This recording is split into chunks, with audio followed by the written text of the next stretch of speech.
दोस्तों आप સૌનું મારા યુટ્યુબ ચેનલમાં સ્વાગત છે। આજે આપણે શિક્ષક અને ક્લાર્ક ભરતી 2026ની વાત કરવાની છે। તેમાં કોઈ પણ જાતની એક્ઝામ નથી, ડાયરેક્ટ ઇન્ટરવ્યૂથી ડાયરેક્ટ સિલેક્શન છે અને તેની લાયકાતની અને જગ્યા પગારની ધોરણ આપણે આગળ ડિટેલમાં સમજશું।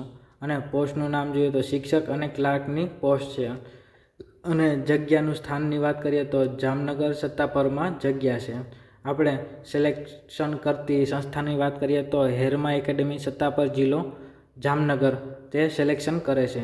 આપણે આચાર્યની જગ્યાની વાત કરીએ તો આચાર્ય પ્રાથમિક વિભાગમાં ધોરણ 1 થી 8માં જગ્યા 1 ખાલી છે। 5 વર્ષનો અનુભવ હોવો જરૂરી છે।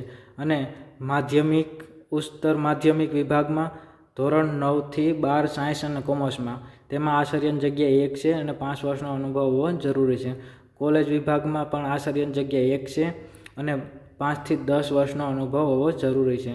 તેમાં એપ્લાય કરવા માટે તમારે શું લાયકાત જોઈએ તો જોઈએ તો MEd, MPhil, PhD, UGC, NET ને જીસેટ આ મિનિમમ લાયકાત હોવી જરૂરી છે આચાર્યની એપ્લાય કરવા માટે। આપણે શિક્ષકોની વાત કરીએ તો પ્રાથમિક વિભાગમાં ધોરણ 1 થી 8માં તેની લાયકાત શું છે? બીએ, બીકોમ, બીએસસી, પીટીસી અને બીએડ અને તમામ વિષયોના જાણકાર હોવા જરૂરી છે પ્રાથમિક વિભાગના શિક્ષક માટે એપ્લાય કરવા માટે। અને આપણે માધ્યમિક ઉચ્ચતર માધ્યમિક વિભાગ એટલે ધોરણ 9 થી 12માં એપ્લાય કરવા માટે આપણે લાયકાતની વાત કરીએ તો બીએ હોવું જોઈએ, BCom, BSc, MA, MCom, MSc, BEd, MEd તમામ વિષયોના જાણકાર હોવા જરૂરી છે।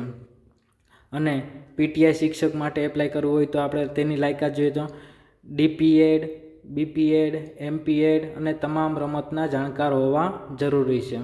અને રિસેપ્શન લેડીઝ માટે આ એક જગ્યા છે, તેમાં તો સ્નાતક હોવું જરૂરી છે અને સારી સ્પીચના ધરાવતા હોવા જરૂરી છે, સારી સ્પીચ ધરાવતા હોવા જરૂરી છે।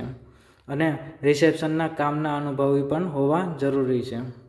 અને ક્લાર્કની જગ્યાની વાત કરીએ તો સ્નાતક હોવા જોઈએ, ગુજરાતી, ઇંગ્લિશ, ટાઈપિંગ, કોમ્પ્યુટરમાં આવડતું હોવું જોઈએ અને સેલ ટેક્સ, ઇન્કમ ટેક્સના કામના જાણકાર હોવા અને અનુભવી હોવા જરૂરી છે।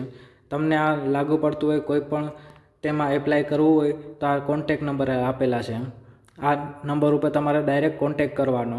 અને તે સંસ્થાનું એડ્રેસની વાત કરીએ તો મૂળ સત્તાપર છે, તાલુકો જામજોધપુર છે, જિલ્લો જામનગર છે અને પિનકોડ નંબર છે। તમને આ લાગુ પડતો હોય તો ડાયરેક્ટ કોન્ટેક કરીને ડાયરેક્ટ ભરતી થઈ શકો છો। ઉપરોક્ત બધી જગ્યા માટે લાયકાત ઉમેદવારને આકર્ષક પગાર અને રહેવા જમવાની સુવિધા આપવામાં આવશે, રહેવા જમવાની પણ સુવિધા આપવામાં આવશે। તો દોસ્તો આવા જ જોબને લગતા વિડીયો જોવા માટે મારું ચેનલ લાઇક, શેર અને સબસ્ક્રાઈબ જરૂરથી કરજો। Okay, thank you.